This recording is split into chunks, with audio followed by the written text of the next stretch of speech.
Born in 1137, Saladin rose to become the Sultan of Egypt and Syria. His journey to power was marked by strategic brilliance and unwavering determination. He united the Muslim world, bringing together diverse factions under a single banner. This unity was crucial in facing external threats.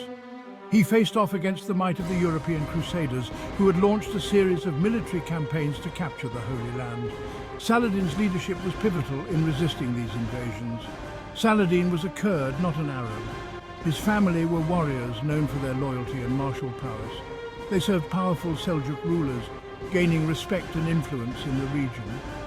S1 Saladin Al-Ayyubi, a name that would be etched in history, a name whispered in awe, a legend that transcended borders and eras. Saladin learned the art of war from a young age, absorbing the tactics and strategies that would later define his military career. He wasn't just a fighter. He was a scholar, a diplomat, and a visionary.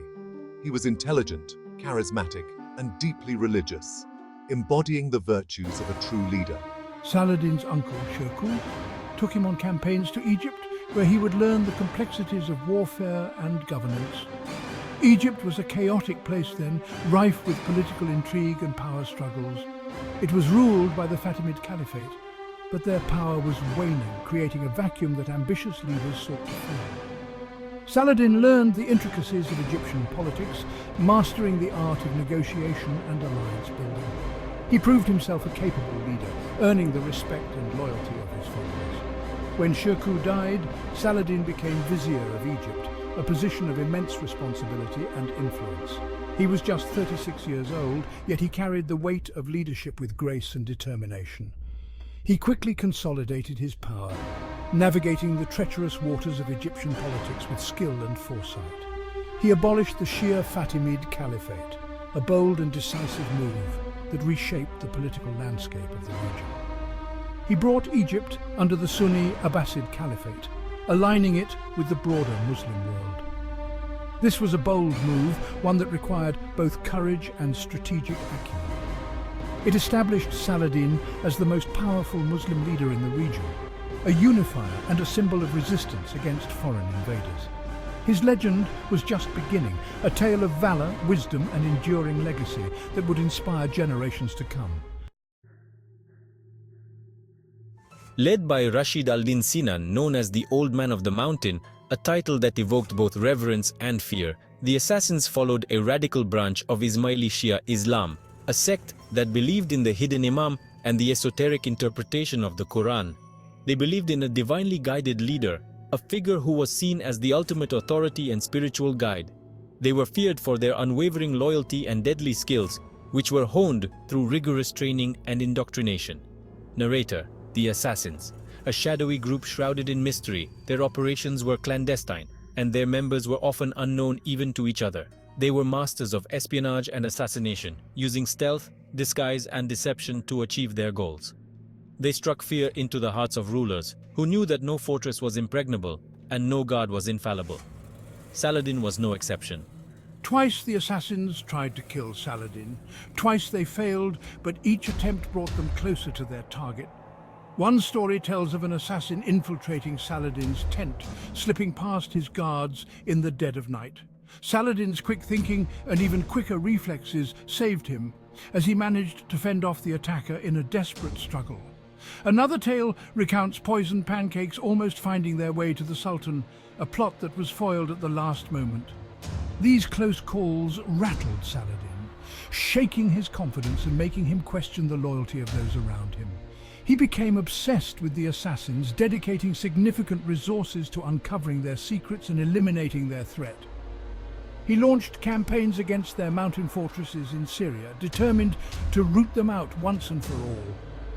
He even surrounded the Old Man of the Mountain himself, hoping to capture or kill the elusive leader. Saladin and Sinan eventually reached a truce, a fragile peace that was born out of mutual respect and necessity. It was uneasy, but it held, allowing both sides to focus on their common enemies. Saladin, a man of faith, was deeply troubled by the assassins. They challenged his authority and the unity he sought to bring to the Muslim world. They threatened the very fabric of the Muslim world he was trying to unite, a world that was already fractured by internal strife and external threats. The year is 1187. The Crusader Kingdom of Jerusalem, a Christian stronghold in the Holy Land. It had stood for almost a century, but tensions were rising. Raids and skirmishes plagued the borders. Guy de Lusignan, the King of Jerusalem, was a proud and rash man. He sought to crush Saladin and his forces. He amassed a large Crusader army. They marched towards the Muslim army near Tiberias. Saladin's spies were everywhere. He knew the Crusaders' every move. He saw an opportunity. The Crusader army was large but cumbersome. They were marching in the summer heat. They were running low on water. Saladin lured them into a trap. He positioned his army near the horns of Hattin, two extinct volcanoes near Tiberias. It was the perfect killing ground. The Crusaders were exhausted and thirsty. Saladin's forces surrounded them. The stage was set for one of the most decisive battles in history, the Battle of Hattin.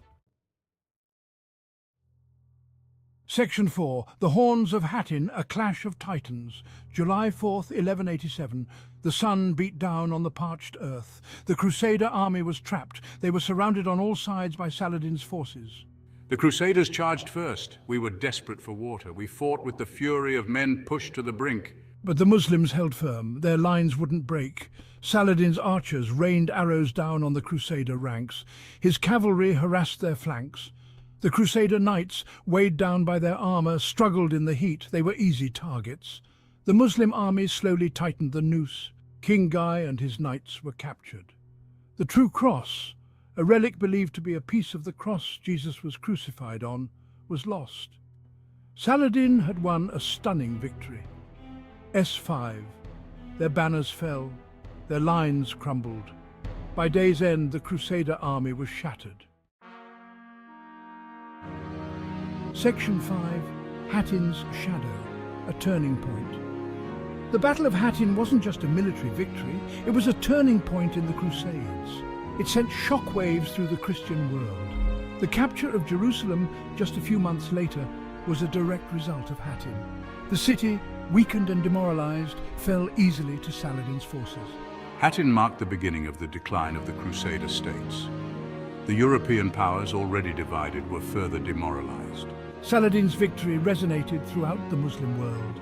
It solidified his position as the champion of Islam. He had defeated the invaders, he had reclaimed Jerusalem, he became a legend. Section 6. Jerusalem reclaimed, a holy city won. October 2nd, 1187. Saladin stood before the gates of Jerusalem. The city was heavily fortified, but the defenders were demoralized. They knew what awaited them if they resisted. I offer generous terms of surrender.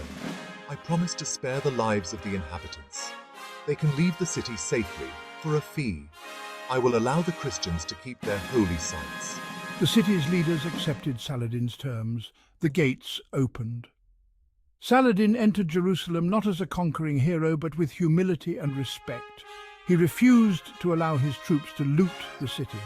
He personally oversaw the safe passage of Christians who wished to leave. He even allowed a group of Christian priests to remove holy relics from the Church of the Holy Sepulchre.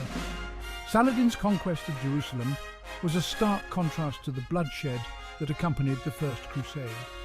His actions cemented his reputation for chivalry and justice, even among his enemies. Section 7. Saladin's legacy, the warrior sultan remembered. Saladin died in 1193. He was only 55, a relatively young age for someone who had achieved so much in his lifetime. He left behind a legacy as one of the greatest Muslim leaders in history. His name is synonymous with bravery, wisdom, and leadership. He was a brilliant military strategist. His tactics and strategies are still studied in military academies around the world today. He was a just and compassionate ruler. His sense of justice was unparalleled, and he was known for his fairness and mercy. His victories against the Crusaders, especially at Hattin and Jerusalem, made him a legend. These battles were turning points in the history of the Crusades. I united the Muslim world against a common enemy. My leadership brought together diverse factions and tribes. I instilled a sense of pride and purpose. My people were motivated by a shared vision and a common goal. But Saladin was more than just a warrior. He was a scholar. His love for knowledge was evident in his extensive library and his patronage of scholars. He was a patron of the arts. He supported poets, artists and architects, fostering a rich cultural environment. He built hospitals and schools. These institutions were ahead of their time, providing education and healthcare to many. He reformed the legal system. His reforms ensured that justice was accessible to all, regardless of their status.